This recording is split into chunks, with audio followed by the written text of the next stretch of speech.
This is Cybersecurity Distilled with Andy Bennett.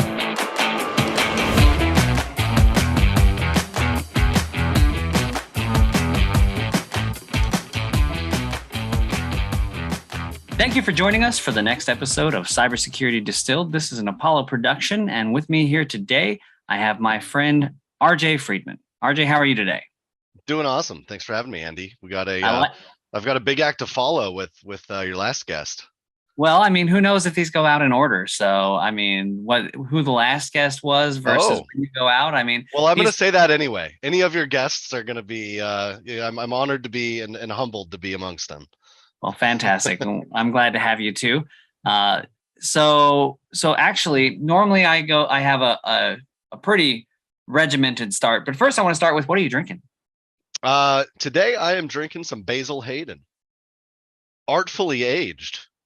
Artfully aged and metal belted. Metal belted. We used to have, yes. Steel belted radial tires was a big branding thing. Now our whiskey is steel belted, maybe not radial. It has to be to contain all the awesomeness in that bottle, otherwise. Yep, absolutely. So if I recall, you watched one of our previous episodes where we did cyber roulette, and you really enjoyed that format. I did.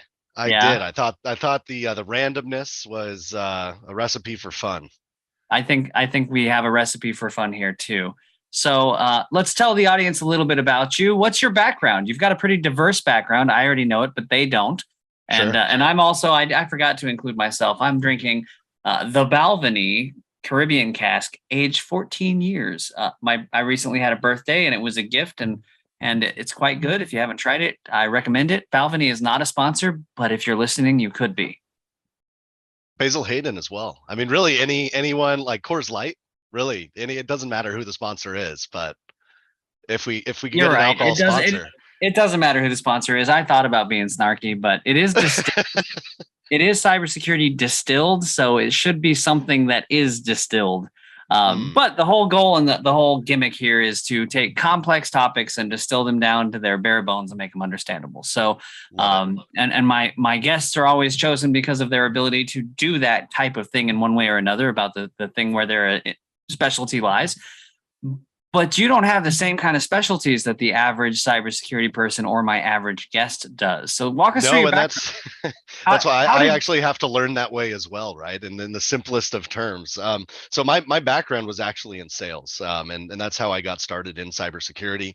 And I quickly realized that in order to have conversations with people like yourself, I needed to know what the heck I was talking about.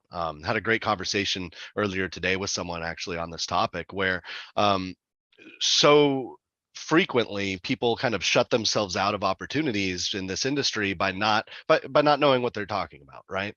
And so my start was with a company called InfoSight. The founder is a very close friend of mine, Chris Garrett's, and actually I was roommates with him. It was right after college, and I was roommates with him when he was in the Air Force, and started coming home late at night and say, hey, I've got this idea for a company. I helped pick the name. I think I voted for the other name, but that's okay. We could cut that, right? No. And so all we actually have to do is find a different idea, give it that name, and you'll always know. There we go. Yeah. And so my start was with a bunch of very, very smart people doing something that was incredibly complex. And to sell it, I had to understand it. I was going to very large banks, top 5 banks, and having conversations with the chief information security officers, the chief information risk officers about volatile memory forensics at scale, which even today is still an incredibly complex topic that not very many people really understand. And I was out there pitching basically a beta product to some of the biggest companies in the world. And I really had to become an expert in it. So from there, I went and I worked for a company called ForcePoint.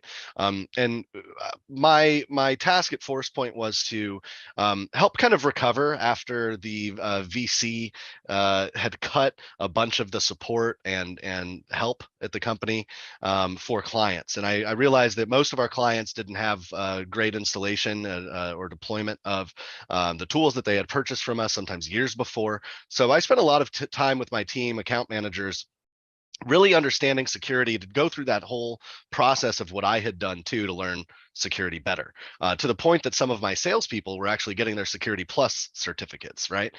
So that was really cool. We were very successful. I was the only manager to actually hit quota on the enterprise team there that year, like 140%. And I attribute that all to my team learning very well how to have those conversations. From there, I started a company called dayONE Cyber. So dayONE Cyber is a managed security service provider. We do everything from 24/7 security operations center to security advising, virtual CISO, and et cetera.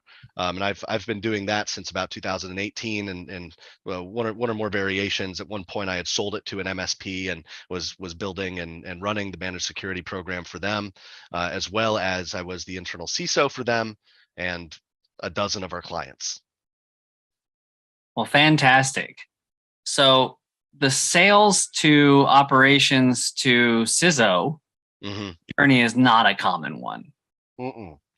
There's a game that a lot of people like to play out there called Stump the Chump. So we're going to play a quick round of Stump the Chump as part of your roulette session. Okay. What port does RDP run on? Do I get to Google everything or no? Only if you're really fast and nobody can tell. That's the rules, right? Sure. So RDP would be 3389. Unless they FTP? change UDP. Huh? UDP. No, I'm asking you what FTP is. Oh, FTP. Oh, got it. Sorry. Yes, it's RDP is a UDP-based protocol. That's what he was getting at there. Yeah. Which What's does that get me bonus points? Sure. I mean, FTP. the points are basically like whose line is it 21. Anyway? Yeah, 21. There you go. I want more points. Hold on. Where's there we go. Can you hear my coin? No, I didn't hear it. Go ahead. Oh. Don't put your coin away. You got to hit the button again. I did. It's not working. Oh well. Okay. Well, the important part is it worked before we were recording, and now the fun is over, right? Now what's the formula for determining risk? Oh, depends with which method you're using. The consulting answer. I've created my own. No, industry standard. Yeah. You have to know the industry standard before you can push your own. Sure, but the industry standard doesn't quantify the risk, really, right? So, and that's one of the biggest, I think, weaknesses of what these industry standards are and how most people address risk is when we're going, and some of this is from my sales background and business background, right? When we're going and pitching something to the board, low, medium, high, critical doesn't really mean anything to them. What they want is dollars and cents. And so what I've worked on for the past while is creating a method of quantification for risk. The industry standard, while still good, is just going to be chance of an incident versus times the cost of the incident.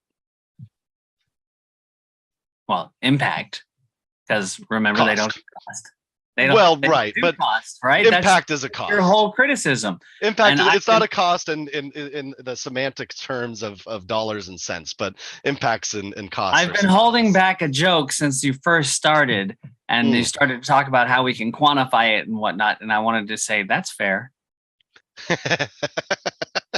That's pretty good. It's actually fair. Fair is one of my. They're one of the best.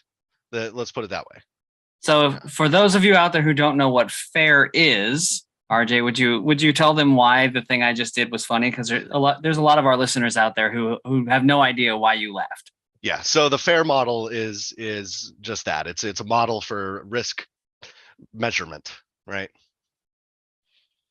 Yeah. So if you Google FAIR and you add the words risk management to it, you'll see the FAIR methodology for risk management, risk quantification, et cetera, pop on up, and it's a great read.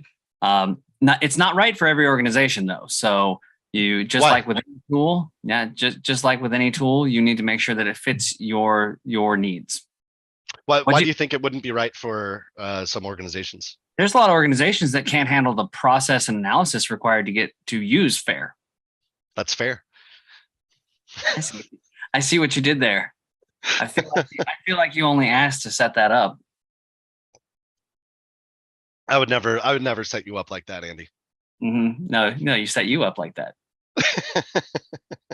So for anybody who's just listening and not watching the stream, RJ has ducks on his shirt. I do. And I feel like he knew exactly what I was going to say when I paused there, because he's wearing a very, very friendly, I'm not even going to say flamboyant, that's just a friendly shirt. It's got rubber ducks on it.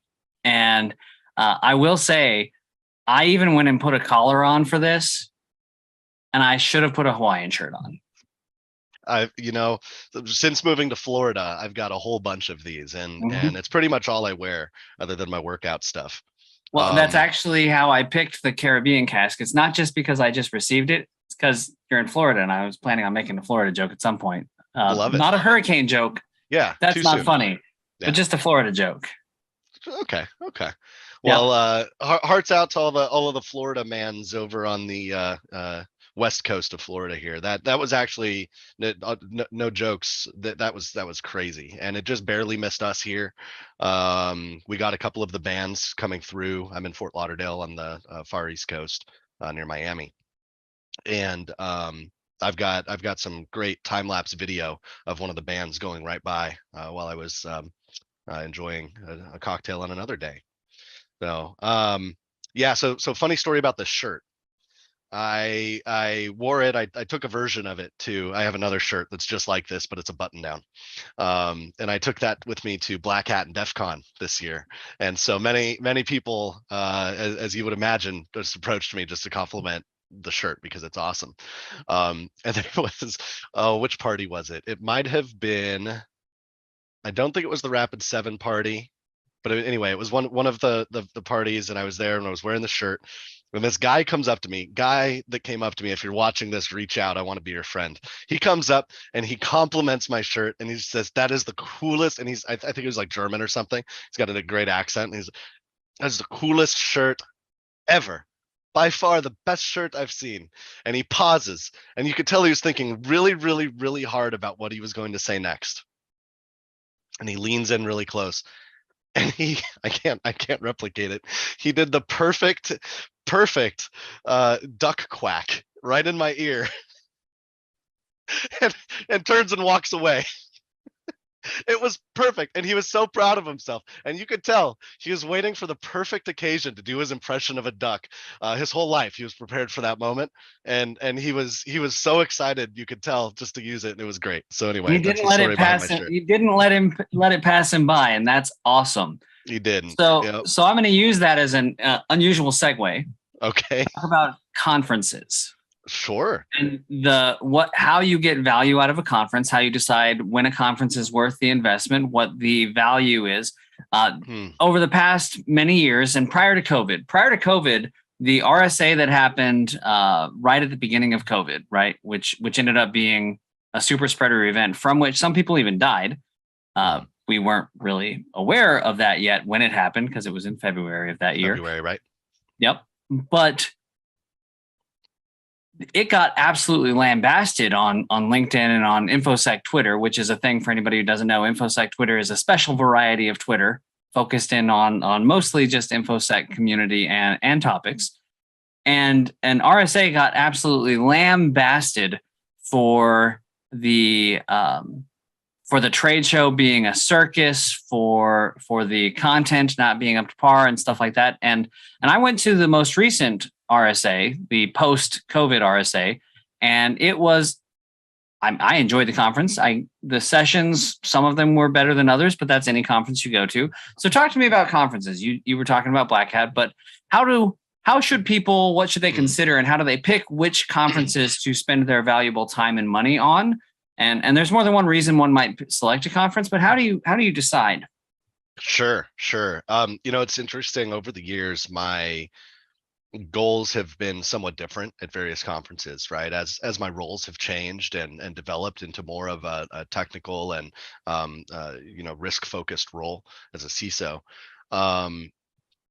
they originally, as someone in security, or as in sales and security, were more around networking and all of that, which I think is still a very laudable for anybody in security goal at every conference you go to. You should make an effort to meet as many people as possible, because you really never know where that will take you in your career.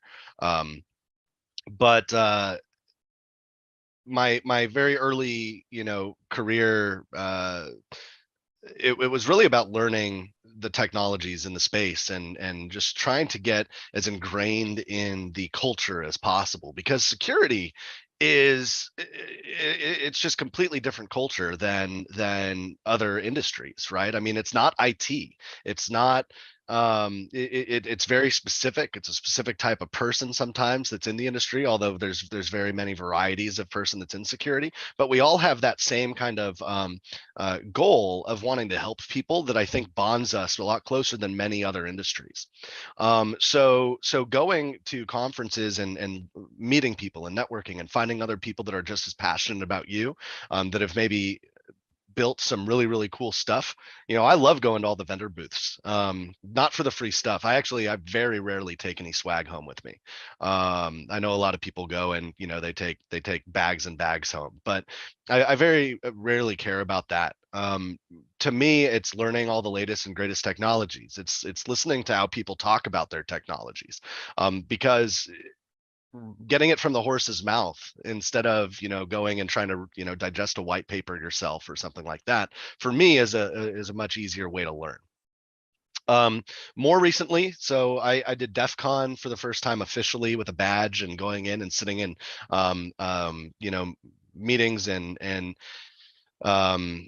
participating a lot more than just the networking aspect. I really enjoyed it, and I'm very excited for it. I'm not sure if they're already up, but I'm very excited for when I get to go through all of the videos, and do a little bit more in-depth learning.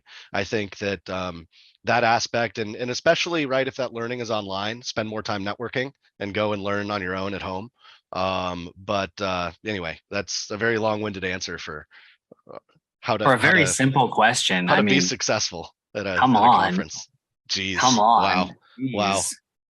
All right. Lightning You, round. you know, you know the reason, hold on a minute. Let me defend that though, right? Because I really do, and I'm passionate, as you can tell, right, about going to these conferences, because I really do think they're underrated for how much they can help you in your career. I think that anybody who's getting into security, go to as many conferences as you can, meet people, right? You go there and kiss hands and shake babies, because I had that backwards. Kiss babies and shake hands, and and immerse yourself in the culture, because it's far more than just the fun and the parties, and don't drink. Don't be that guy that gets wasted. You can drink, but don't go get wasted at these conferences. People remember that. Go learn, meet people, and network. It's really helpful for the career. I could not agree more. So, not people related. Ah. What's the most valuable skill or thing you've ever learned at a conference? I could tell you one of the most useless that was one of the most fun for me. I'll bite. Okay, so there was a booth where, as I walk by, the guy's wearing like a lab coat, and no one's really at his booth, right? This was Black Hat in like 2014 or 15, and he stops me. He's like, "Hey, wait." He's like, "I have found out how to uh basically micro size true entropy. I've discovered true entropy, right? And we've been able to put it in a chip." And I'm like, I have no idea what you're saying. This was sales RJ, right? 2014. I'm like, go on. And so I spent like 30 minutes learning about quantum physics from this guy who was a quantum physicist.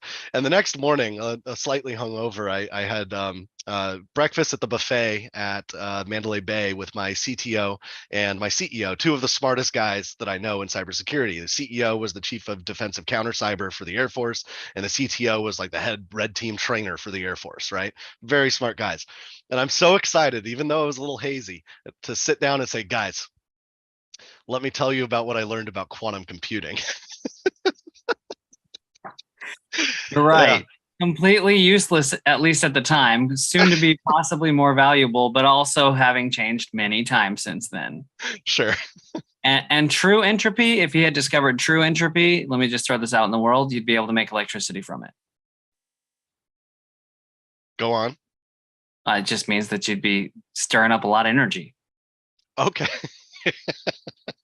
That's all. You're so cheesy. Yeah. So apparently the way he did it was with lasers, right? So reading the ions and photons and all that fun stuff, was able to generate numbers from it. So that's about as deep as I could get into that. Well, I mean, we can go deeper if you want, but that's really going to ruin the vibe. Corny is the vibe, right? For everybody who knows the show and has ever watched the video version, I've got a Yeti over one corner and a shark over the other. So and a statue of Poseidon above that. So corny is the name of the game here. And that's that's just how we roll. I've got young kids and it works. So I'd say that the most useful from a technology standpoint, it's tough, man. It's probably got to be demos of software that I now use very commonly. And I've been introduced to some vendors. As much as everyone gives vendors a hard time in our industry, they're super helpful. And many of them solve very, very difficult problems. And I've been introduced to some companies like SentinelOne at these conferences, where maybe it was my first time actually meeting someone from the company, sitting and watching and demoing the product, and now they're part of my tool belt. So that's probably the top for me. Well, let's explore that actually, because there's all kinds of even me, one of my highest grossing, if you will, not to use the right word, but grossing view counts of any post I've ever posted ever was a vendor rant, right? Yeah. And it was the breakup email, right? I was just so pissed off because how you. I'm gonna pause because I'm reliving the moment. Take a sip of your whiskey. You'll be all right. That's right. Cheers. Cheers. So what's the surefire way not to get to talk to the guy you want to talk to? Accuse him of not caring about security. Right? Can I talk to somebody who actually cares about security? Can you forward me on to somebody who actually cares about security? So, this isn't the vendor podcast. That belongs to someone else. But the last guest that I had seen on here, I think. Yeah. Yeah. The vendor relationship is critical. And I wrote that guy's name down. I'm never going to forget that person. Yeah. I'm not interested in working with him, but I also learned something through that process. And that is that sometimes the message that is delivered and the cadence and whatnot in which it's delivered isn't driven by the individual on the ground, right? And it's scripted from the top, and there's somebody pulling the strings and driving that strategy. And so, not to belabor this, because again, that's somebody else's podcast topic, but if you're looking to connect with a real decision maker, with a CISO, with a senior director, with somebody who is above the tactical, moving into strategic, who has purchasing power, those types of things, you need to be working on the relationship, not just on getting eyeballs for 30 seconds, right? It takes time. These things, if I have an urgent need, I'm going to be reaching out to the market. But if I don't have an urgent need, I'm probably not actively looking for any solution, much less your solution. You need to get to know me over time so that you come to mind when I do need something. Yep. Right. That's when you're talking about CISOs and you're talking about senior level anything. And this isn't just a lesson for reaching a CISO or a CIO. This is a lesson for reaching a senior leader in your field, no matter who they are. You need to learn about them and build that relationship. And I will tell you, because people are like, well, how can I do that if nobody ever picks up the phone? I actually take vendor calls. And you've made the change from sales to CISO. Do you take vendor calls? Cold calls. Depends. Let's talk about cold calls first. Yeah. Depends, right? If I feel this goes back to what I was saying originally about knowing your stuff, right? There's times where, and I'll answer and say they go through their spiel, and sometimes I'm a little more flexible on that than others. Sometimes I'm really busy and I know this is a sales call and I know I'm not shopping. Other times, if I have a little bit of flexibility in my time, I'll hear them out, listen to their pitch.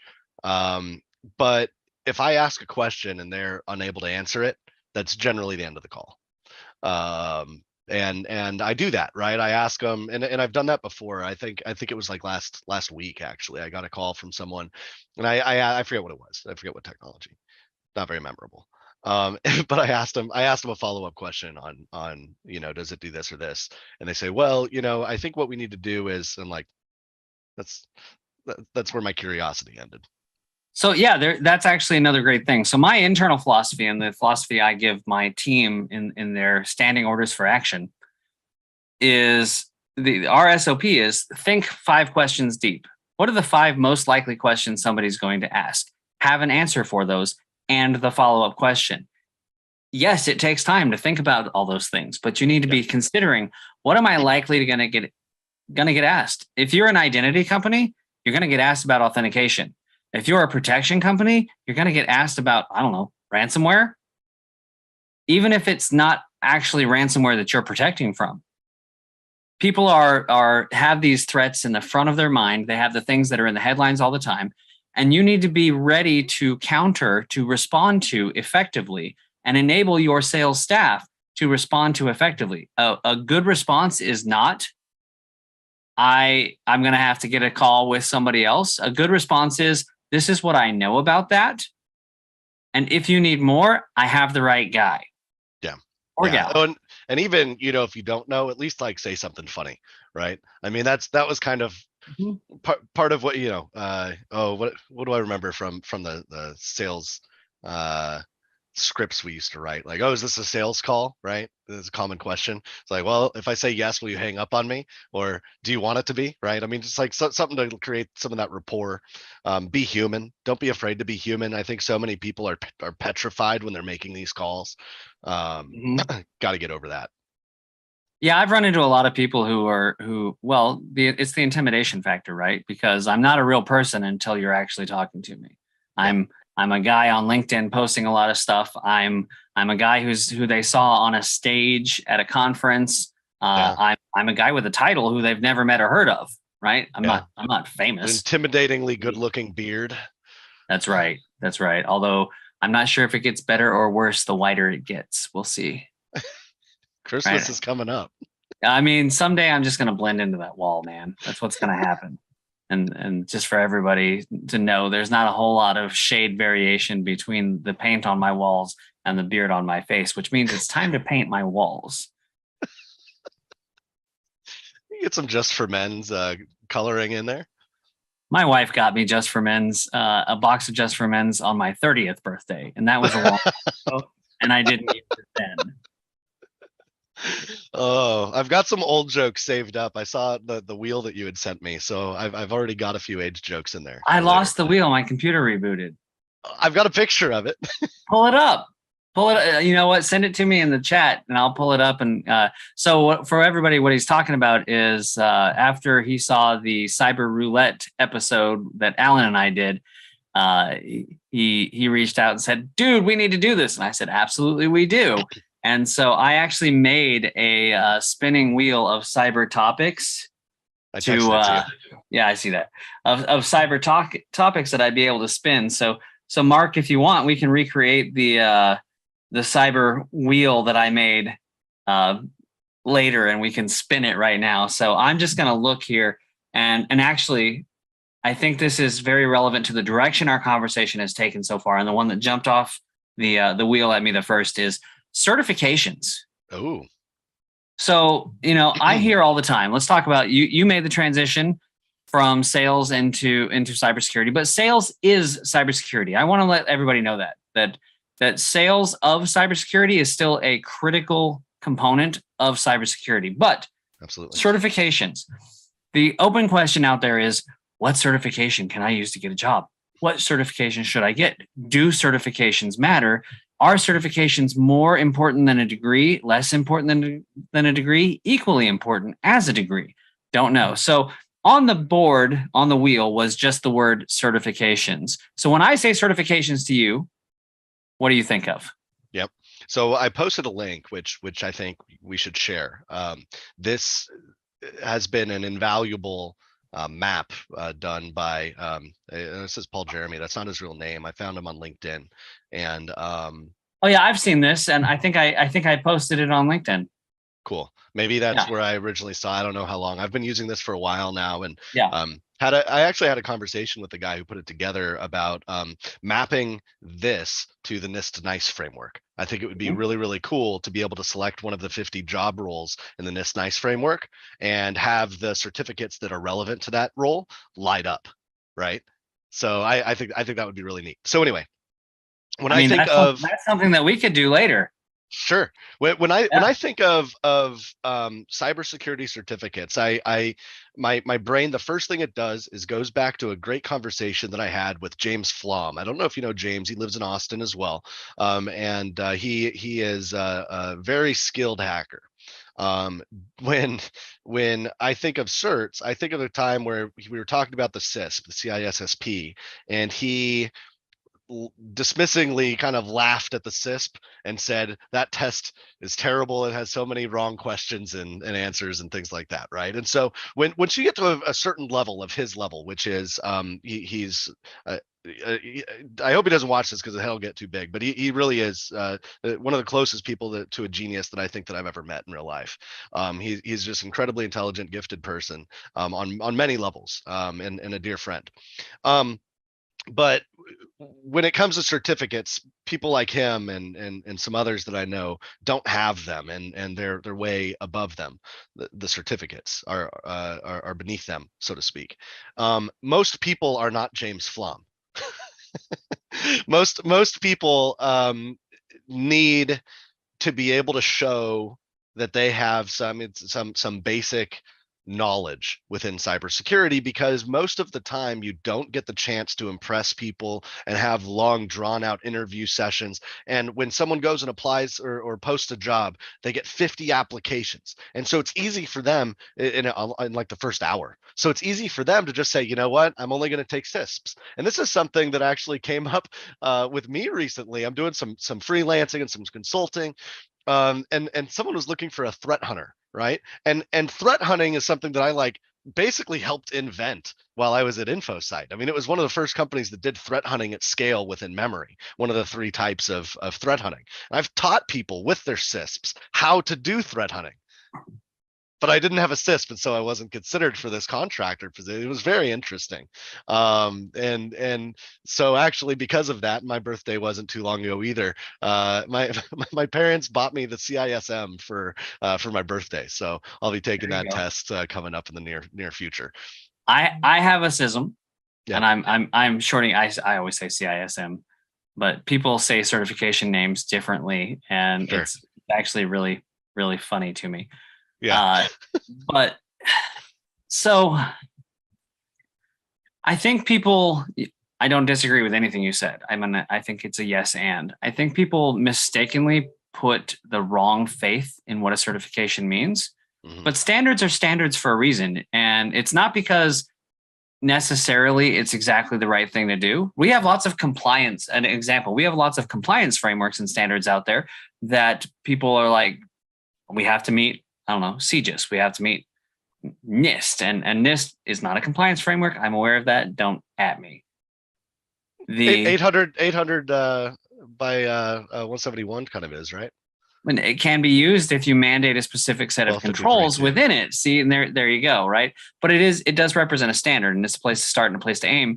But just being able to check the boxes that you're compliant with a standard with, say, PCI, HIPAA, whatever, doesn't mean you're secure. Compliance is not security. This is a debate that's raged on forever. I think the debate part is largely over. The messaging is not, may never be over. That just being compliant does not mean you are secure. But you have to have a standard. And the same thing applies with certifications, right? Yes, you may be one of the leading experts in a specific type of threat hunting. You may be a guy who wrote one of the most widely used incident response plans in the country for government. You might be whatever, But if you don't have the certification and somebody has to triage a lot of information to get down to a candidate, unless you have some other differentiator that they're also allowed to use against whatever standard they have, that certification means the difference between getting to state your case or not state your case. It accredits a certain baseline of knowledge, maybe of expertise, depending on the type of test that was used, but definitely knowledge. But it doesn't do things like talk about your commitment to the field. Sure. It doesn't tell me whether or not you can put in the time to learn long term. It means you can cram for a test and have been working for more than 5 years. Yeah. Right. But you have to have standards. And so people who get upset about certifications, stop. People who think that certifications hung the moon, they don't. It's a middle ground, right? So in your opinion, what's the difference between a degree and a certification? You know what? I'll take certs over degrees any day. Most Why? Depends what the degree's in, I suppose, right? Maybe like a master's or even a bachelor's in cybersecurity would be very, very valuable to me. But in looking at employees, right, I would value that and say, that's probably some great experience with frameworks and tools and just general knowledge of the industry. But most people that are currently working didn't have cybersecurity programs available to them when they graduated college. And so their degrees are, in anything from comms to underwater basket weaving and not really relevant at all to what we do. Whereas the certs are more so, depending, right? I mean, like if you get your,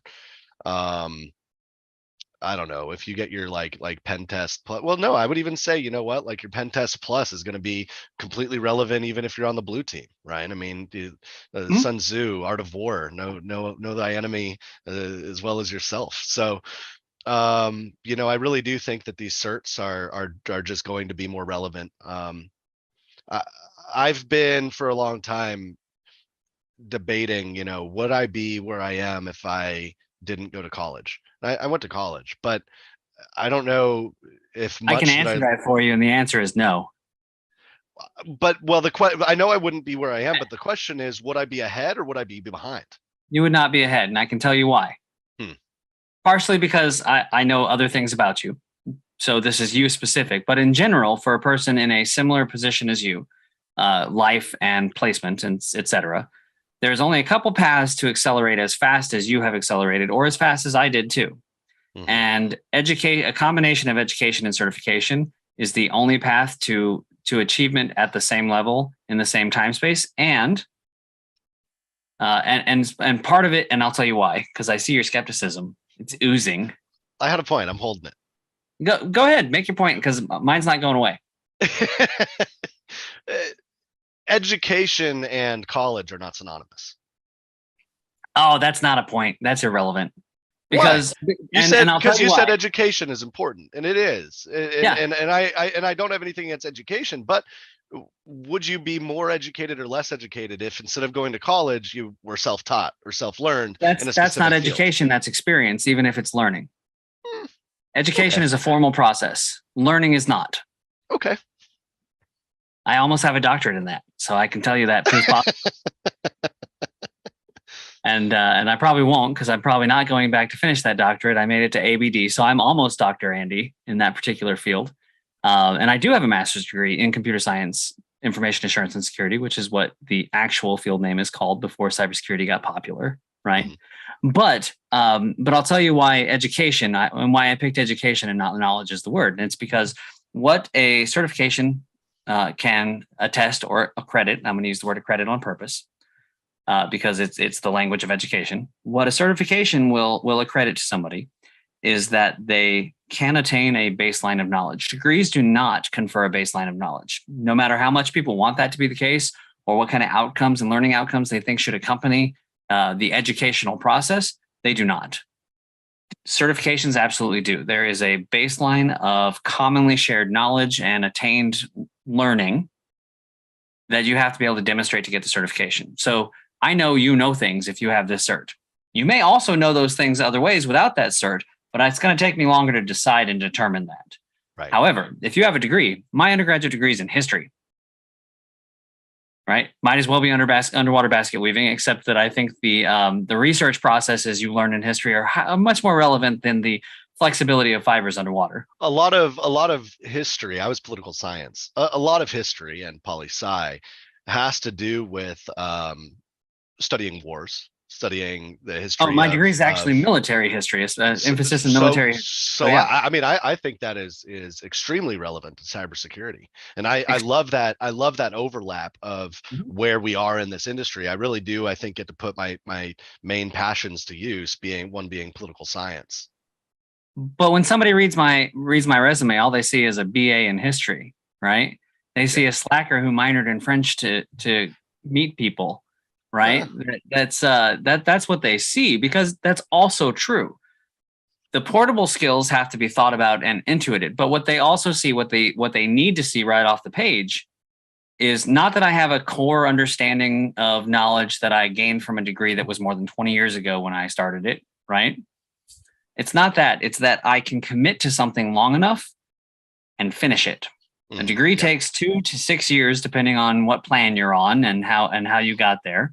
It takes commitment over time. And the other thing that there is, everybody has talked about at some point, if you were in college, if you are critical of the educational system or something like that, you may have talked about how there's lots of classes that do not apply to the field of study. Why am I having to learn this stuff? And it's because when you come out, unless you're studying English literature, when you come out of your degree plan, when you have your degree, the fields you studied will change. Sure. They will all change. Sociological theories will change.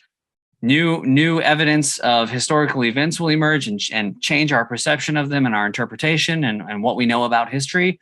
New math will be developed. New chemistry will be discovered. Whatever.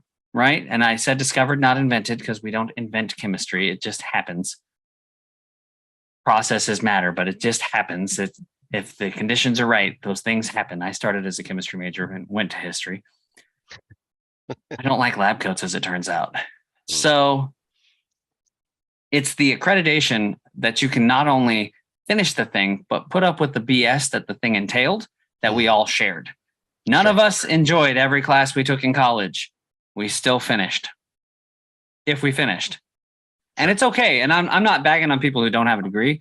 I'm absolutely okay with employing and do employ a lot of people who do not have a degree or who didn't have a degree when they started working for or with me. And what's really actually important is that you're able to demonstrate what's needed in the job. And when you're talking about, so for example, I earlier this year, I had to hire for 6 positions fast. And we put out the job to Indeed, and we got 179 applicants in days, just like you said, tons of applicants, right?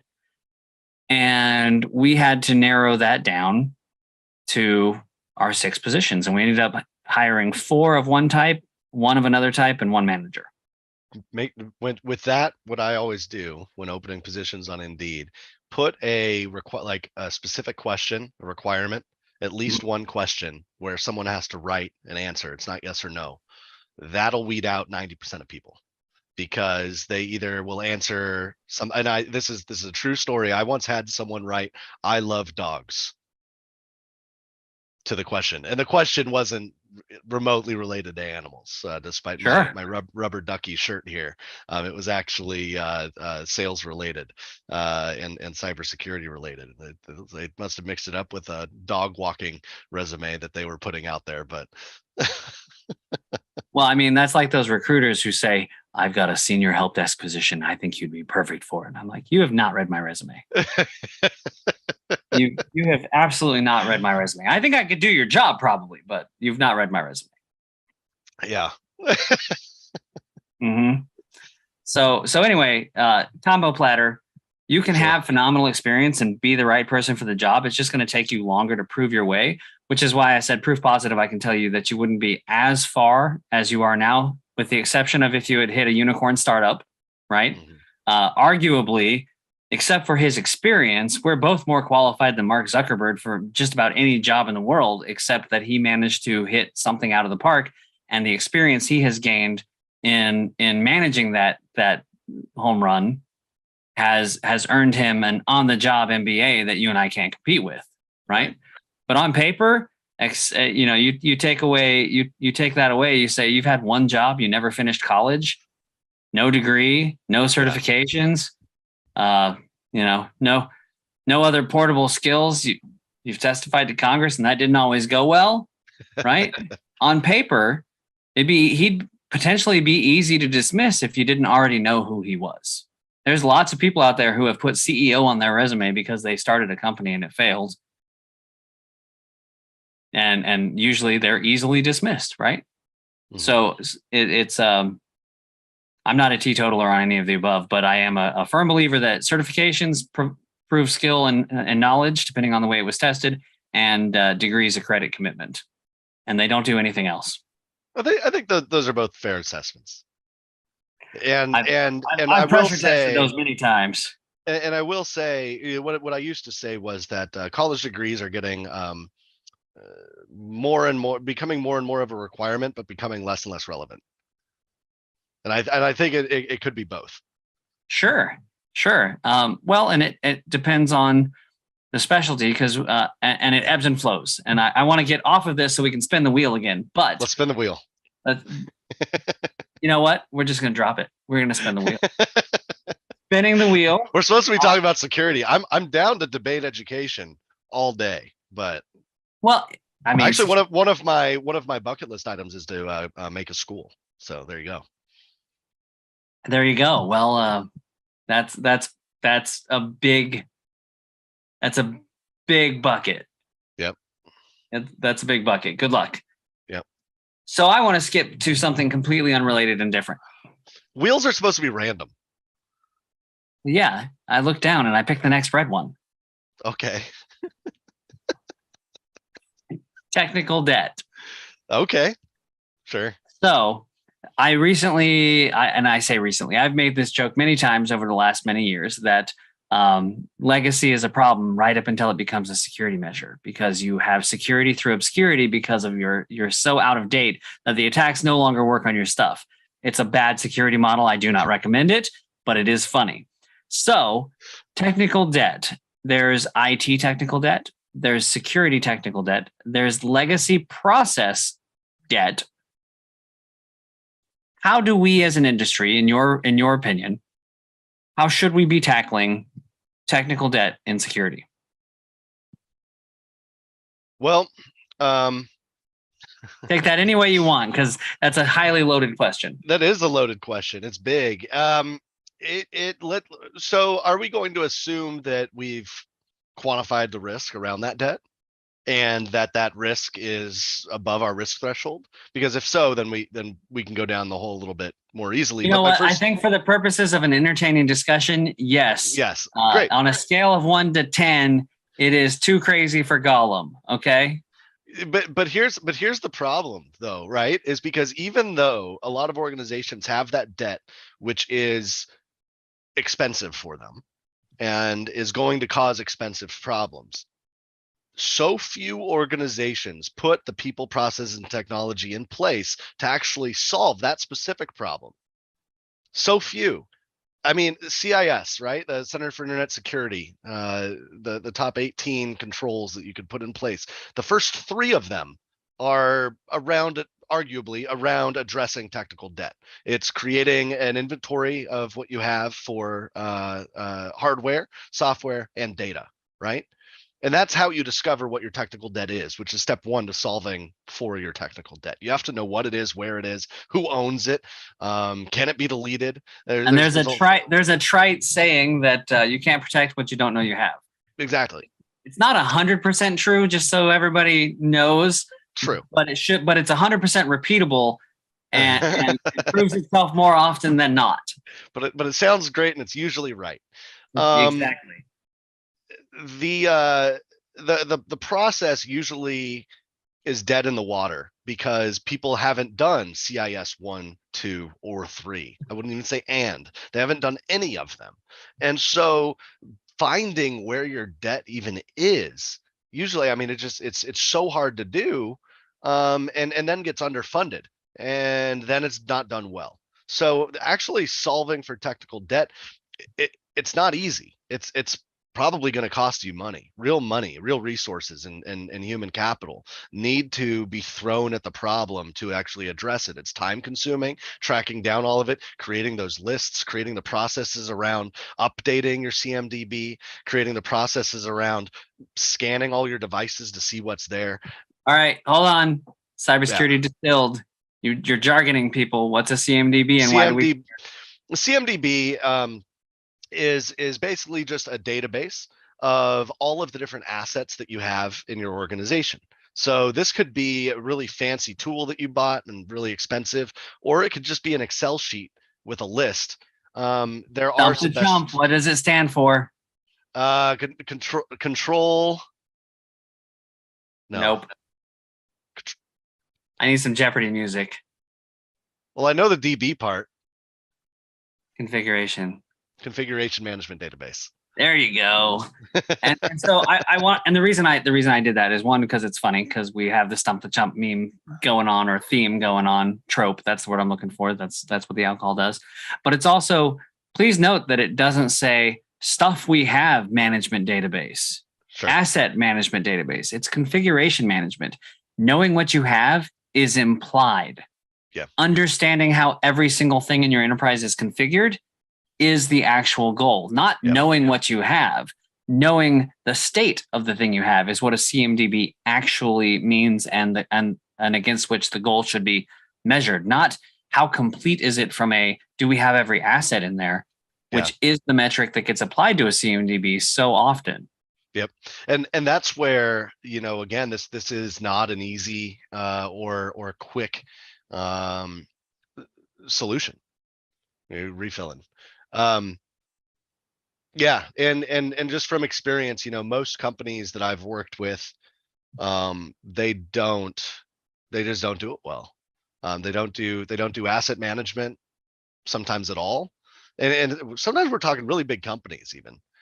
Just don't have a great, just don't have a great method for it.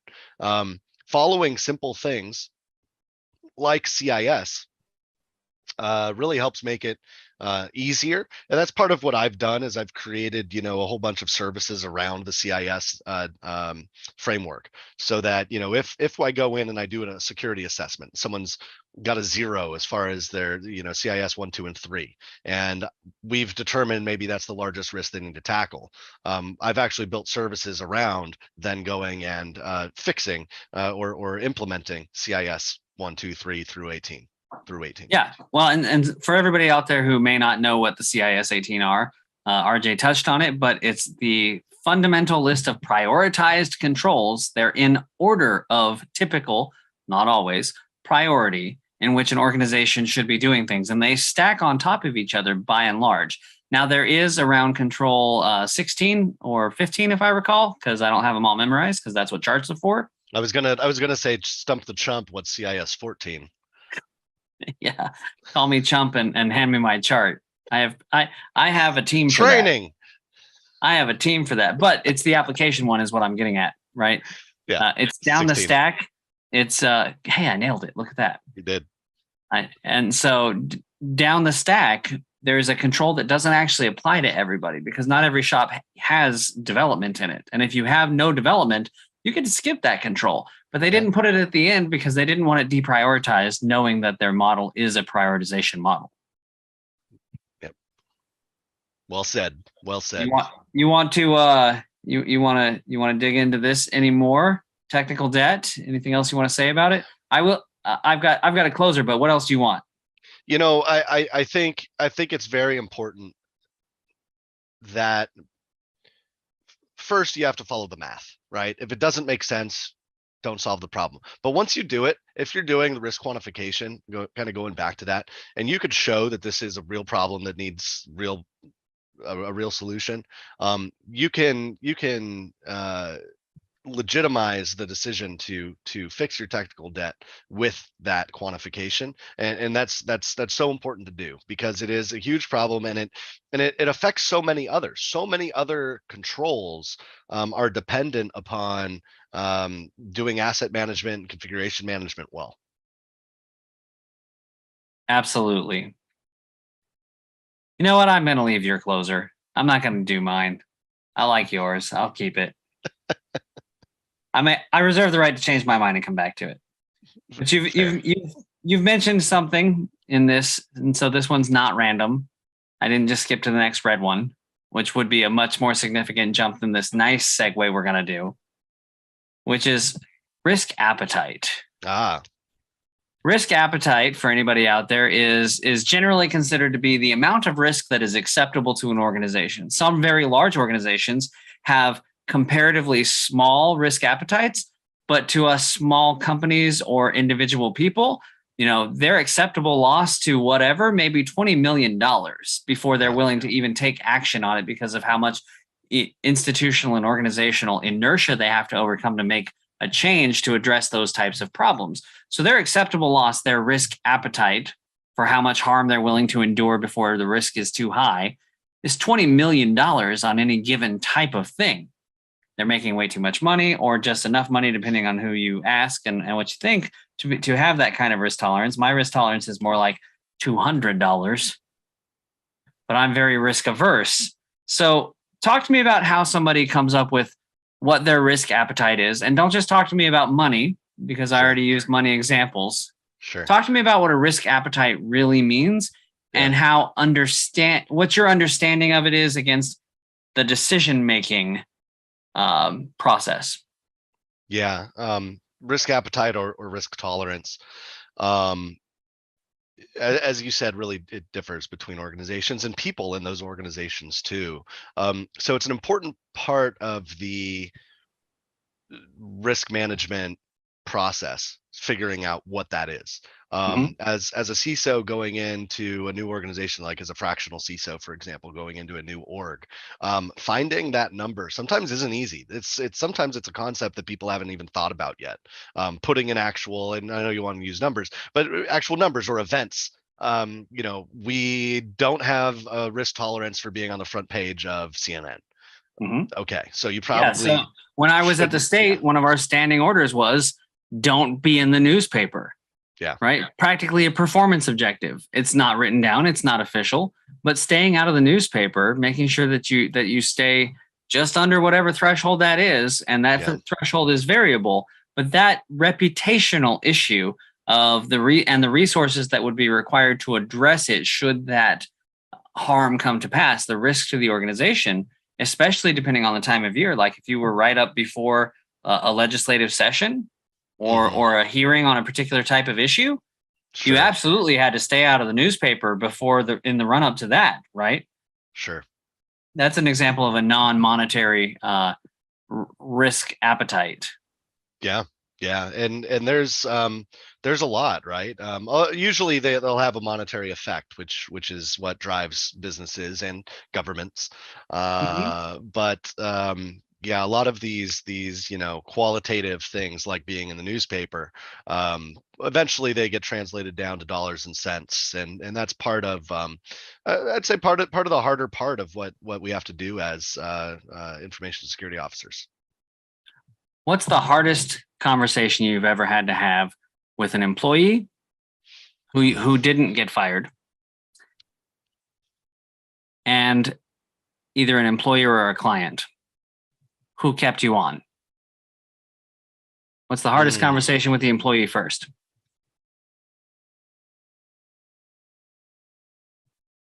That's a good question. You can take a pass if you need to. And we didn't, and we didn't have to let them go. Right up to that, right? And talking to an employee about a performance review that isn't going well, and if they don't get back in line or performing, then termination is on the docket, right? So having a conversation like that around performance is tough, but necessary. And if you handle it right as an employer, it's a positive outcome. And in fact, I had a few of those conversations, and people went on to do extremely well with their jobs because we put plans in place and procedures in place to address their shortcomings, find what they're really great at is actually. So there's a book on leadership. It's called but first break all the rules.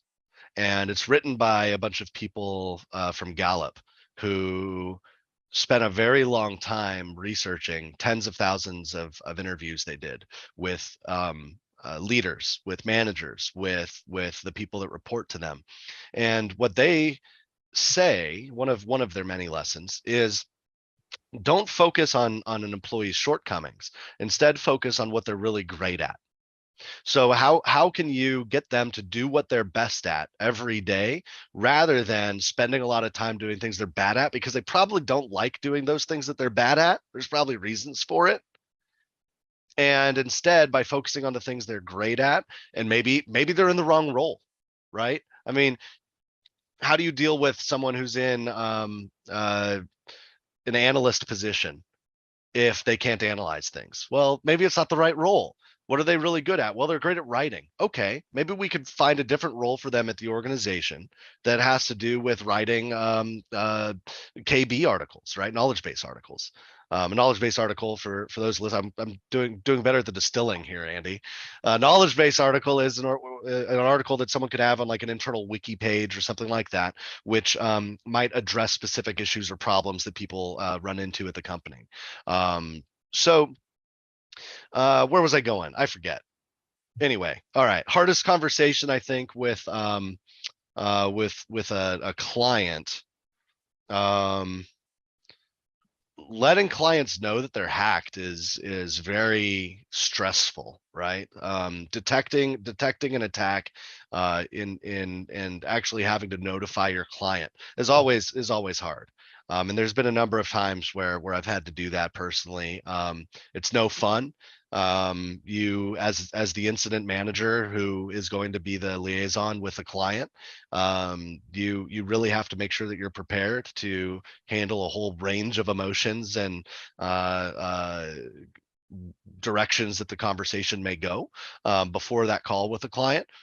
It's no fun, but it has to be done, and it's an integral part of your role as an information security officer, either internal or for clients.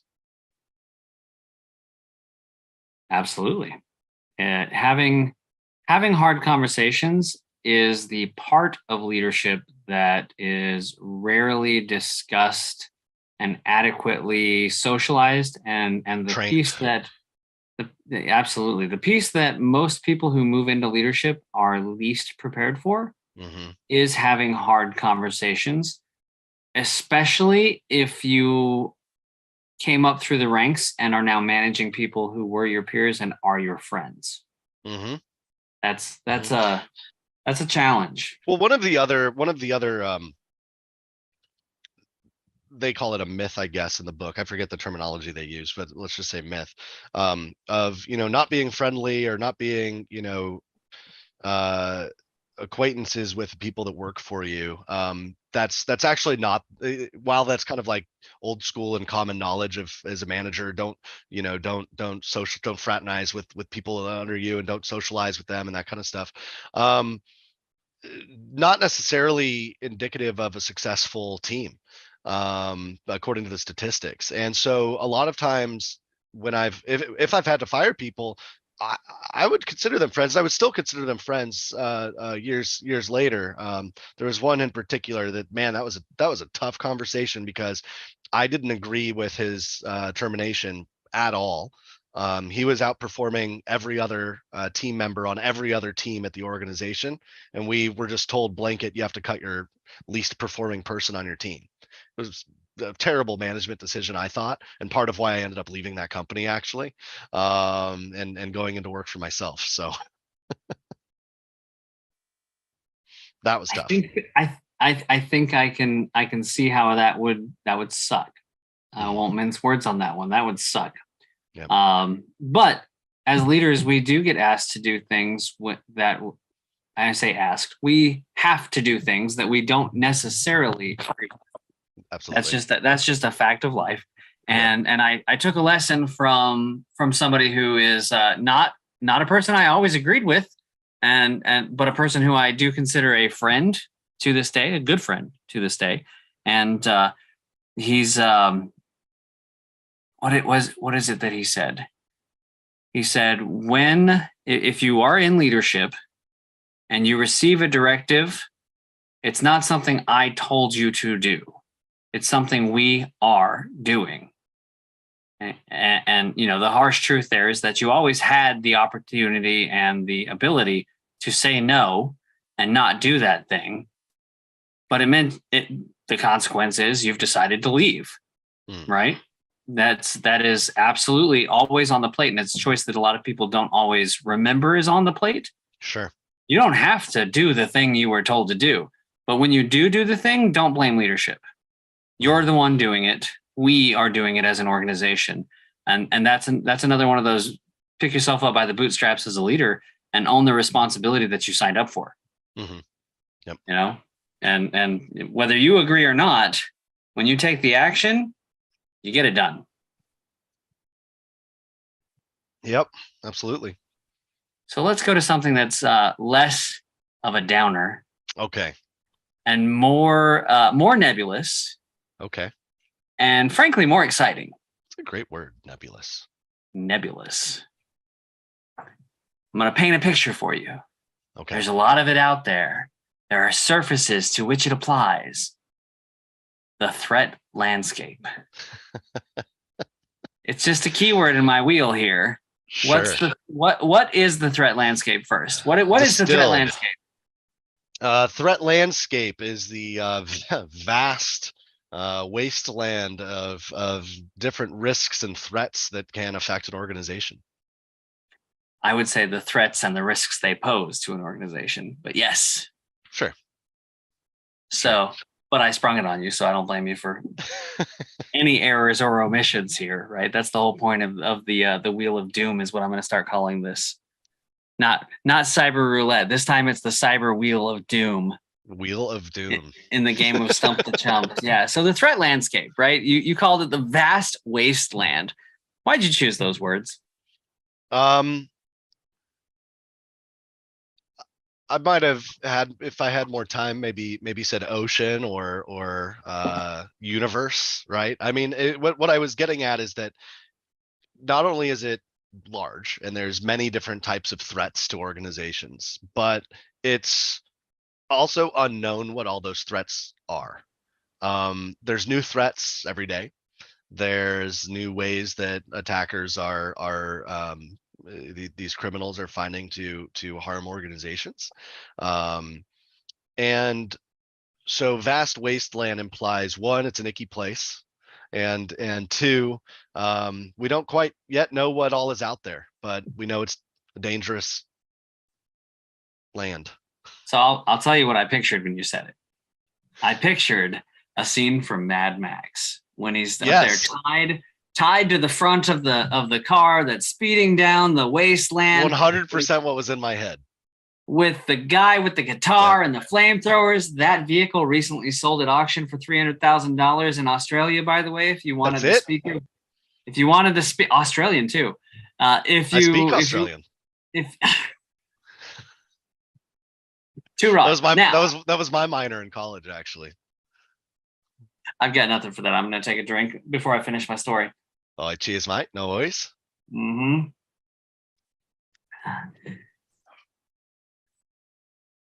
I don't get surprised like that very often. It's my show.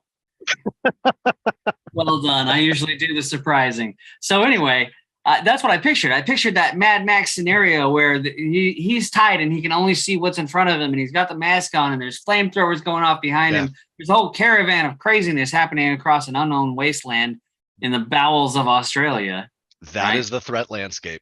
That is the threat landscape. Now, if you just turn that into, if you put a matrix overlay on it, I think that's what you're really working with, and I think that's possibly what everybody needs to just think of. That's the new vision that you need to have when you hear the words threat landscape. But the threat landscape also is way larger than what you, I, or the average person has to fully consider. Sure. How do you understand what to care about in such a vast wasteland? It's not the scorpions over there. and it's not the crazy pit vipers over there in the quicksand. It's the dude in the car with the crazy face paint coming to run us over. But how do I see the guy for the scorpions? So I'm going to also give you 2 more links that maybe we can post to just for reference for people, because these are really cool resources. One is the CISO mind map, which I'm sure you've seen. So I'm putting that link in there. And the other is the cyber defense matrix. Both of these things kind of help a CISO or anyone in security really start to understand what to care about. And also, if you look at that first resource there too, the certificate roadmap, the way that the certification roadmap is broken down also is by specialty within cybersecurity. These types of matrices and mind maps that are out there are really great places to start to understand the threat landscape. What is it that you have to care about as a CISO? What type of threats are out there? Another, of course, great model, of course, is MITRE attack framework, right? Starting there as well to understand the threat landscape. Amazing resource. And talk about distillation. At MITRE, I think, do a really, really great job of breaking it down to the zeros and ones, if you want to go that far. But really is as basic as you can get to really understanding these different types of threats that exist within this ecosystem of the threat landscape. Pop quiz, threat landscape. What annually, globally, costs more? Malware, general excluding ransomware. Ransomware, business email compromise. That's all I'm going to do. Which one of those is worse? Global cost-wise. Global cost-wise, business email compromise. Easy one, right? Yeah. Now, how much worse? A lot. 82% of threats come in through email. I mean, that's just come in through email. That's not necessarily business email compromise, which is bad as well. No, specifically business email compromise, though, which is a specific type of attack that we can distill in a minute. But how much worse? That's a good question. You tell me. I don't want to tell you. Since you looked it up. That's not how this works. Yeah. How much worse? I'm gonna say business email compromise. Well, I saw the numbers for ransomware the other day, and it's high. And what were they? What ballpark? Billions. How many billions? Billions with a B. More than one. I'm gonna say that Beck is like 150% of ransomware. It's more like 14 times. 14,000%. That's a lot. Yeah. Yeah, because it's all about money. And a lot of times these threat actors in the threat landscape posing these threats about and using business email compromise as opposed to going after a big payday in ransomware, which is the difference, by the way. There can be big paydays if you hit the right pay dirt in a business email compromise, but the typical compromise ranges from $3,000 to $100,000, right? Because they're trying to slide in under the observability threshold and the risk appetite. They don't want people massing resources to come after them because they stole $100 million or stopped the operation of the company for 2 years, or put it under. They want to make sure that it happens fast and is repeatable. And sometimes they milk specific companies over and over and over again. And they do this by the most common vehicle is they compromise an account of a partner or an internal person, and they end up redirecting funds for payment that are legitimately owed for a legitimate purpose to an illegitimate bank account. That's the most common vehicle, but it is many billions of dollars.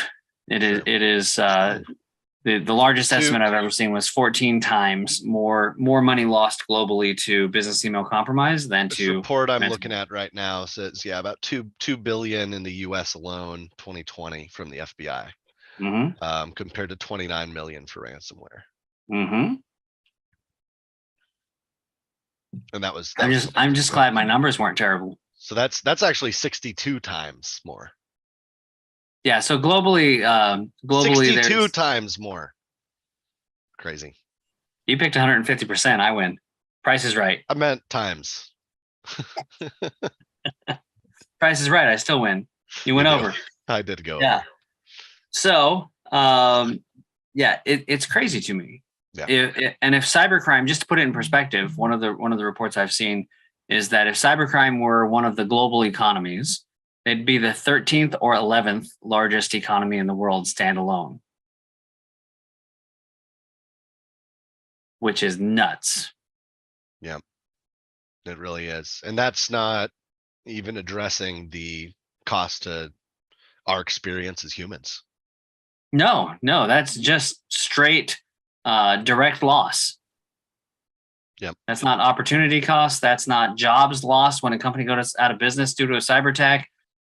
That's not lost revenue when foreign adversaries, nation state adversaries, steal intellectual property, repurpose it, and use it internally without paying the appropriate licenses and royalties. Back in 2012, I want to say it was 2012, summer of 2012. I spent a couple weeks in China, and one of the places I went was Microsoft, and one of the government liaisons came in, and in the Microsoft building, I'm not under any NDAs or anything, so I'm good. This wasn't that kind of trip. Had to think about it for a second. I'm also probably no longer welcome in China for many years now, so it's fine. Yeah. So a government official came into the meeting and was touting how proud they were that they had reduced the use of counterfeit software in government offices to 50%. That was the proud figure.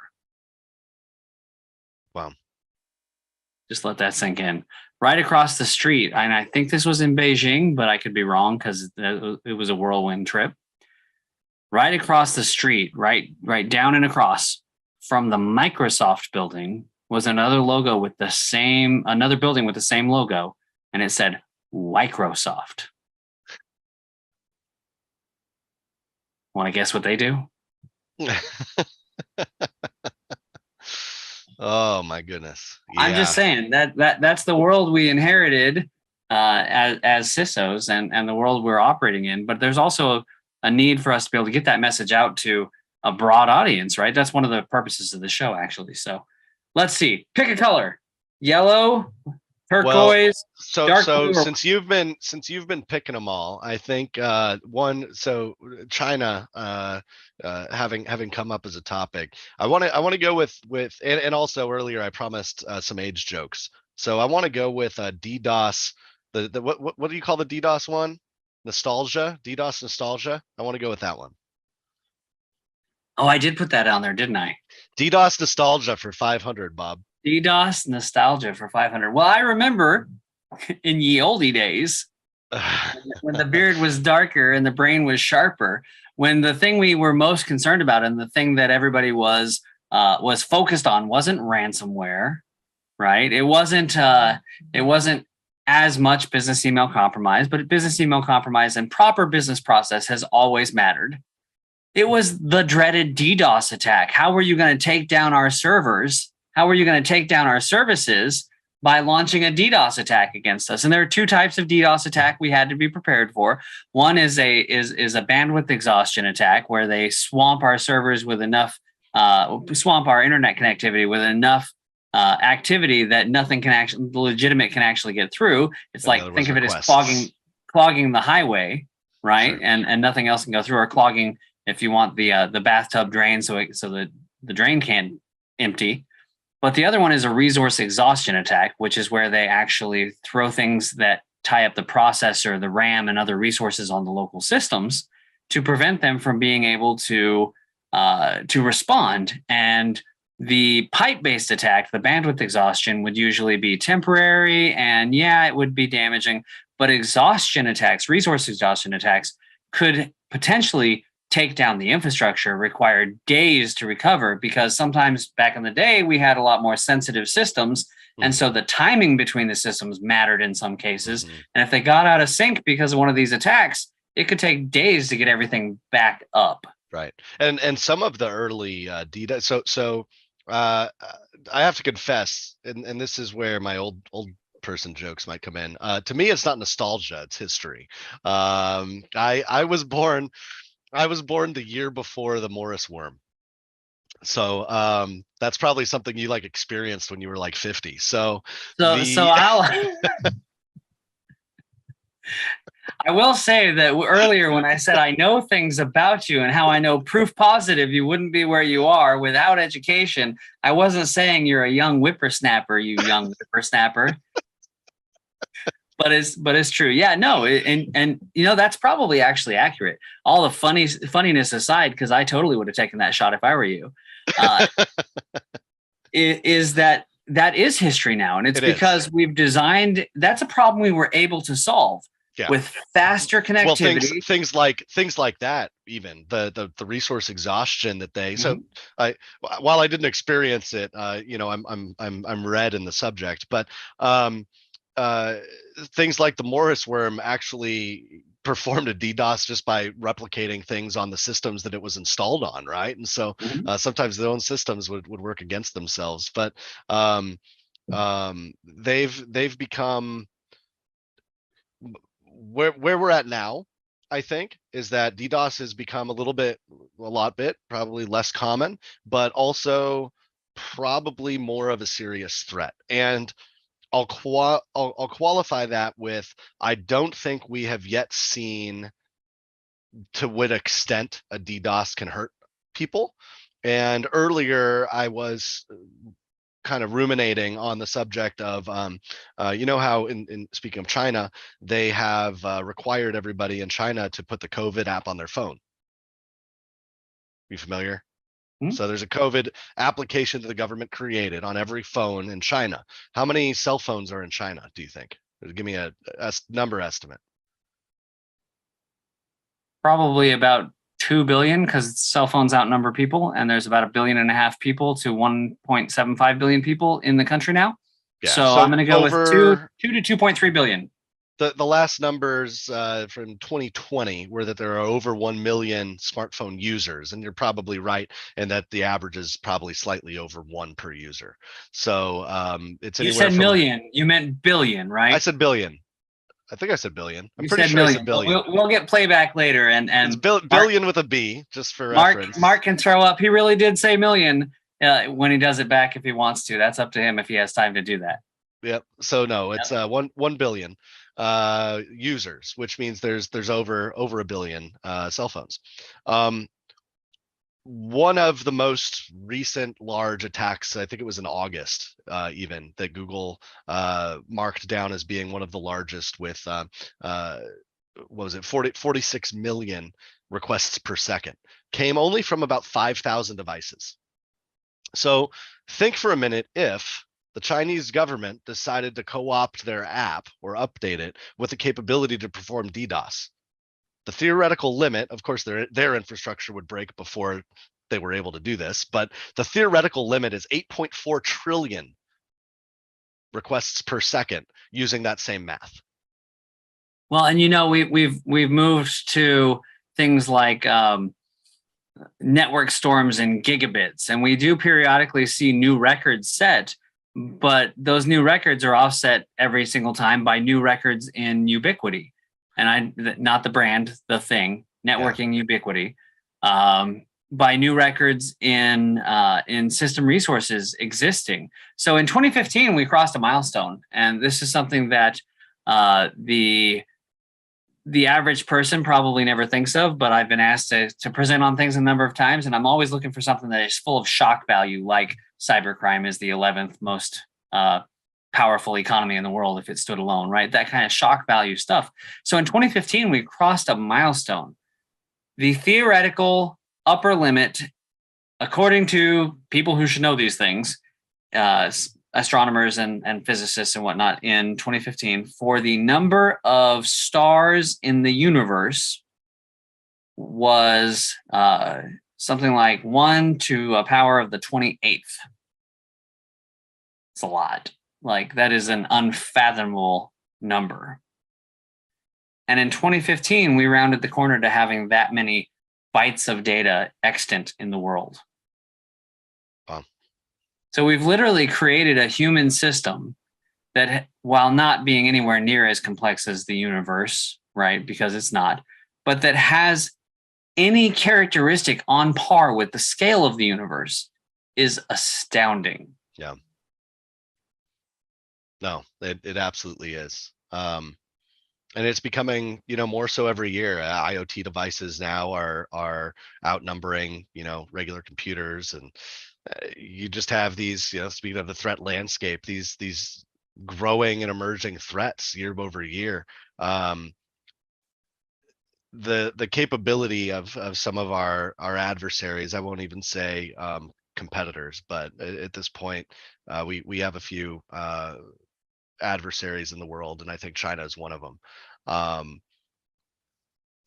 The capabilities that some of these countries have in the cyber warfare space is sometimes, well, probably usually going to be more dangerous than their actual kinetic capabilities when it comes down to things.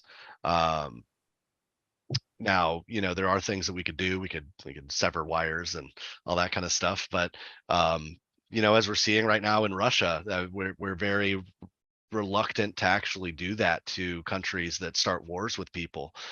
We keep the internet open for them. Whether or not I think that's a good idea is not quite relevant, but I would say yeah. open internet is not for them, even if they use it. Open internet is for us.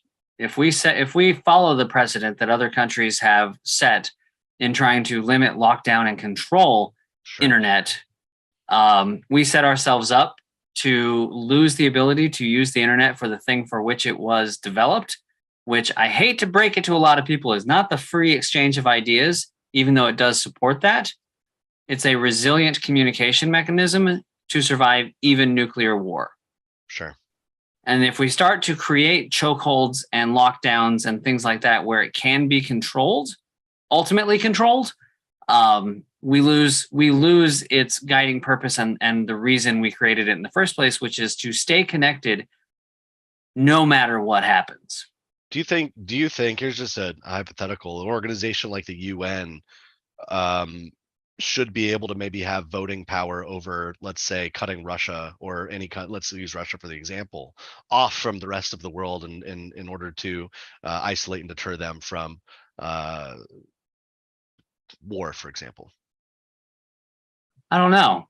I think I don't know either. That's a great question, and I'll tell you why my answer is probably no. And I'm going to say probably because I need to think about that a lot. Right? I'm the color of my beard makes me no longer prone to snap judgments as much as I used to be, and so I think it's because if we do so, it's kind of like when you make a martyr out of somebody.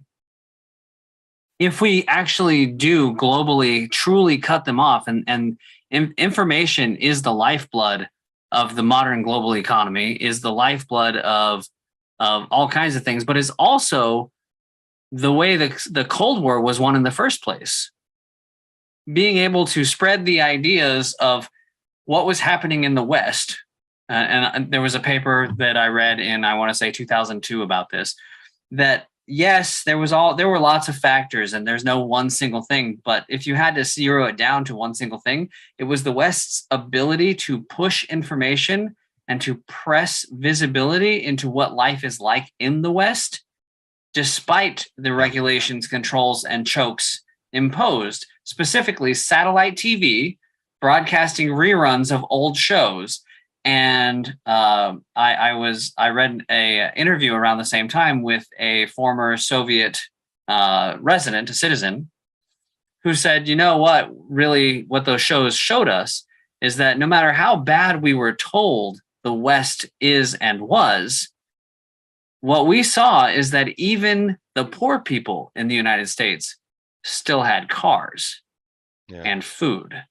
And that is not the lived experience of those people. And so by cutting off the internet, what we would be essentially doing is removing our most powerful tool, which is the ability to get them information, to get the average person information. I think that potentially it would be somewhat like nuclear weapons, where perhaps even the deterrence factor of having that as an option might limit the types of actions which may warrant such a response. Maybe, but if you build it for use against them, just like nukes, since you open the door, it could be used against anybody. And you remember the destruction. Yeah, exactly. Yeah. So yeah, I think I've just come to the conclusion I am against it. Okay. I think that's where we've landed. So let's see. In the modern context, and I'm going to combine two of these. In the modern context, is there a true distinction remaining between EDR and EPP? Endpoint detection and response and endpoint protection.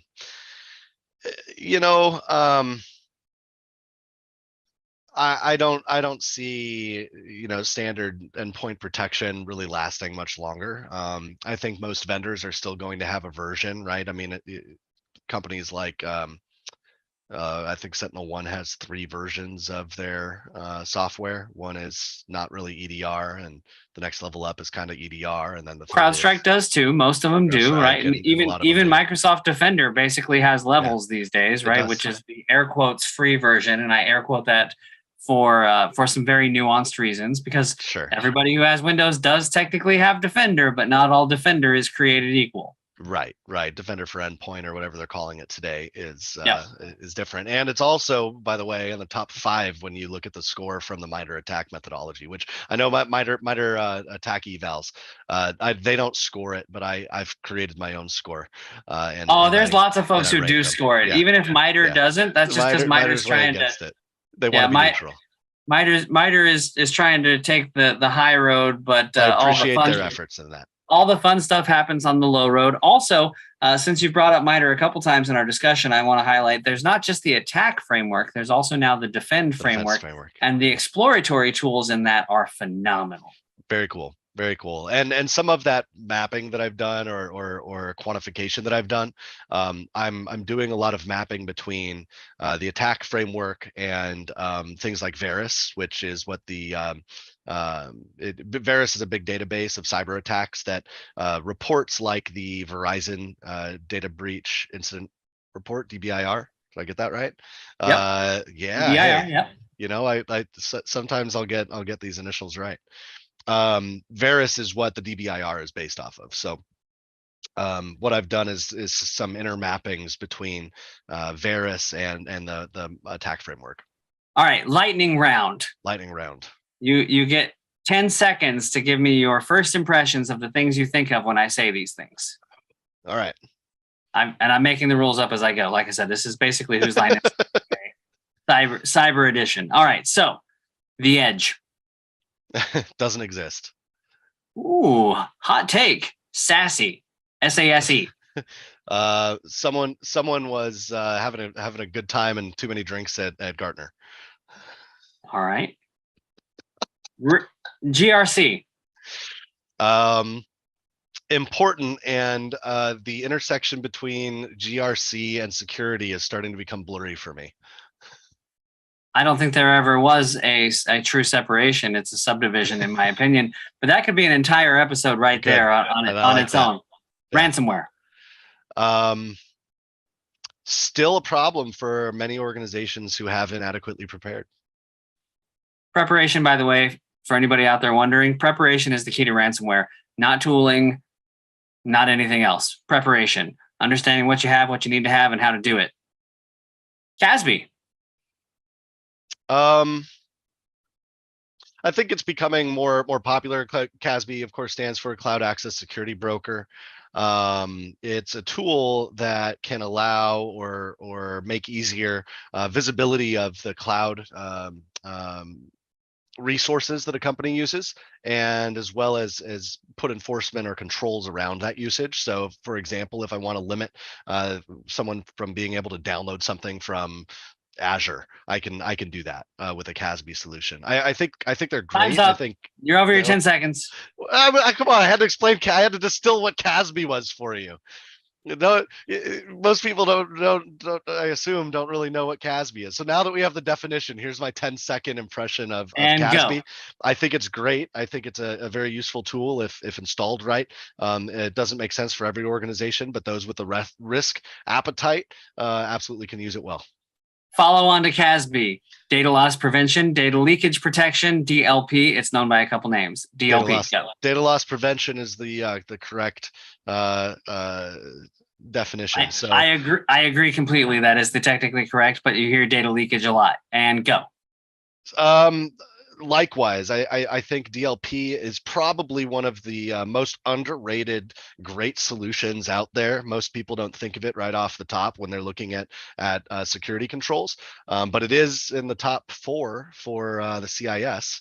And I think why is it hard to deploy? Why is it hard to deploy? Because no one has done CIS 3, which is data classification. So most people haven't done data classification well. And if you haven't classified your data well, you don't know what data you have, what's important, what's critical for your organization to protect. You can't protect the P and DLP. Prevention. You can't protect what you don't know you have. We covered that already, right? You can't protect what you don't know you have. This is where that becomes truly real. Yes. All right. No, absolutely. Let's see.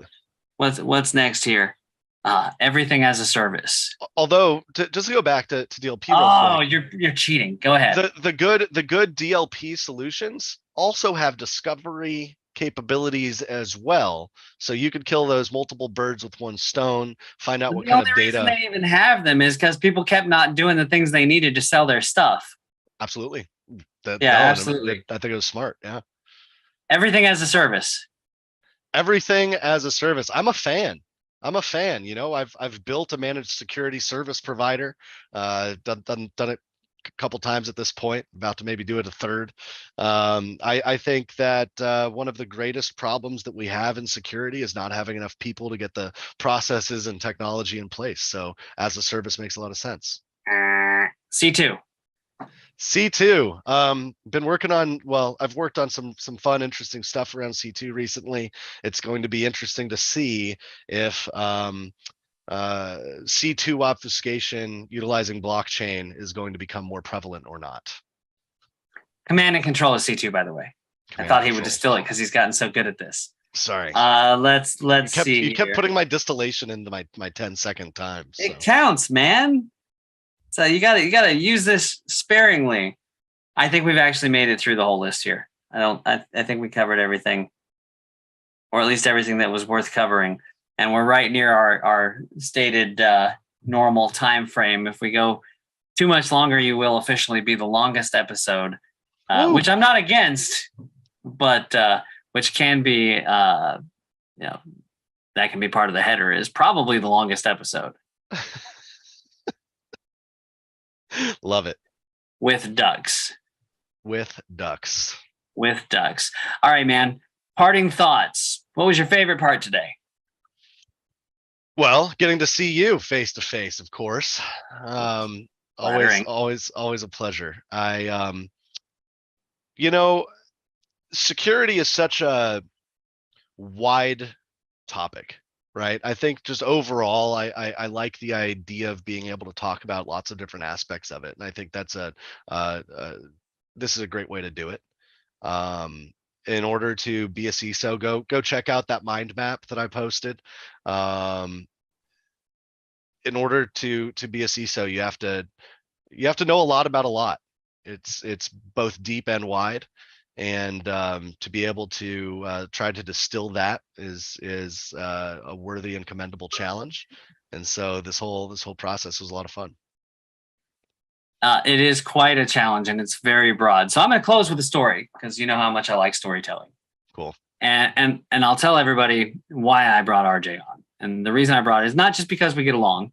It's because he is the representation and one of the folks I think of when I hear about a lot of the struggles that security people talk about, including vendor problems and whatnot. I've known RJ now for about 4 years, coming on 5 fast. And the way I met RJ is he reached out cold. And instead of asking how he could sell me his stuff, or instead of trying to do much more than just get to know me, he asked to have coffee and pick my brain and sold me nothing. He left the conversation, kept in touch, and as such, these many years later now, we are still keeping in touch. We have had a lot of discourse over the years. We've even done a little bit of business, which is a very long process when dealing with me, and I apologize to many folks for that, because it's a when, not an if, in a lot of these cases. But you have to be ready to wait for the win to get the win, and so knowing RJ's background, knowing our history, and how we met, I thought he would be a very valuable addition, not just to my show, but to your network. Please reach out to RJ. Find him on LinkedIn, connect with him, and expand your horizons. RJ, thanks for coming on. Thanks, Andy. It was a great time. Yeah. All right, man. We will catch you next time. Thanks, everybody, for listening. If you made it to the end, I probably owe you a drink, too. Let me know what you'd like to hear about on a future episode.